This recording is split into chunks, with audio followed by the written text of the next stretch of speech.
सोचिए एक मशहूर यूट्यूबर जिनके करोड़ों में फॉलोअर्स हैं और अचानक उस पर आरोप लगता है रेव पार्टी में सांप का जहर सप्लाई करने का, और इस मामले में उसका गिरफ्तारी भी हो जाता है और मीडिया ट्रायल्स भी चलता है। सोशल मीडिया पर उसका इमेज भी डाउन हो जाता है। लेकिन 2 साल बाद देश की सबसे बड़ी अदालत एक लाइन में पूरा केस को पलट देती है। FIR ही गलत था, तो आखिर सच क्या था? एल्विस यादव दोषी थे या फिर सिस्टम की गलती थी? आज हम इस पूरे केस को शुरुआत से लेकर अंत तक समझेंगे, वो भी आसान भाषा में। लेकिन वीडियो को लास्ट तक जरूर देखिएगा। एल्विस यादव एक ऐसा नाम जिसने यूट्यूब और सोशल मीडिया पर तगड़ी पहचान बनाए।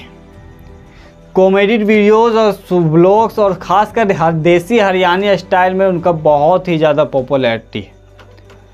फिर 2023 में उन्होंने जीता बिग बॉस OTT 2 और यहीं से उनकी पॉपुलैरिटी पीक पर पहुंच गया।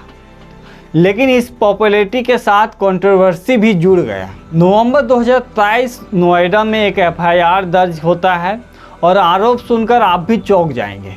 रेव पार्टी में सांप का इस्तेमाल और उनके जहर को ड्रग्स की तरह यूज़ करना, एक्जोटिक एनिमल्स का इलीगल यूज़, और इस FIR में नाम आता है एल्विस यादव का।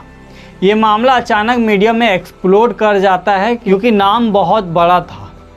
ब्रेकिंग न्यूज़, डिबेट्स और रील, हर जगह पर सिर्फ एक ही सवाल था, क्या एल्विस यादव ड्रग्स रैकेट में शामिल है?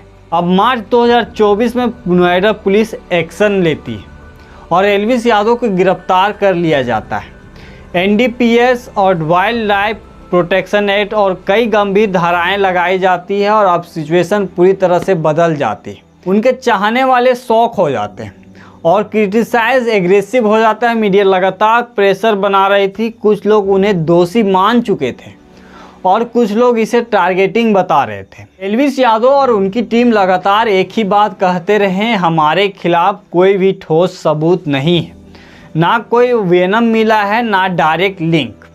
उन्होंने ये भी कहा ये पूरा मामला फैब्रिकेटेड है, लेकिन अब तक पब्लिक परसेप्शन काफ़ी हद तक बन चुका था। और अब आता है सबसे इम्पोर्टेंट मोड़, जब मामला पहुंचता है सुप्रीम कोर्ट ऑफ इंडिया में, कि कोर्ट पूरे केस को डिटेल में देखती है और फिर जो सामने आता है वो चौंकाने वाला था। कोर्ट के ऑब्जर्वेशन में FIR ही इनवैलिड होता है। कोर्ट ने कहा शिकायत करने वाला व्यक्ति ऑथराइज्ड नहीं है, यानी FIR कानूनी रूप से वैलिड नहीं था।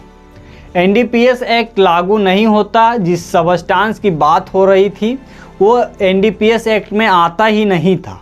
गुरुग्राम के एक पुराने केस को आधार बनाया गया जिसमें पहले ही क्लोजर रिपोर्ट लग चुका था।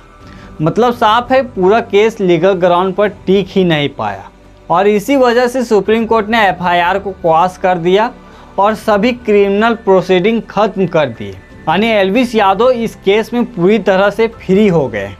फैसले के बाद एल्विस यादव ने लिखा सत्यमेव जयते, लेकिन साथ ही एक बड़ा सवाल भी उठाया, 2.5 साल का हरासमेंट उसका क्या होगा? अब डिबेट शुरू हो चुका है, क्या ये मीडिया का ट्रायल था या फिर सिस्टम ने गलती की या इन्वेस्टिगेशन में जल्दबाजी हुआ था?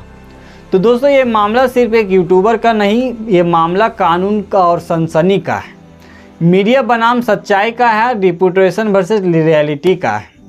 क्योंकि एक FIR किसी की पूरी ज़िंदगी बदल सकती है, लेकिन जब वही FIR गलत निकले तो उसका नुकसान कौन भरेगा? आपका राय क्या है? क्या एल्विस यादव के साथ न्याय हुआ या बहुत देर से हुआ?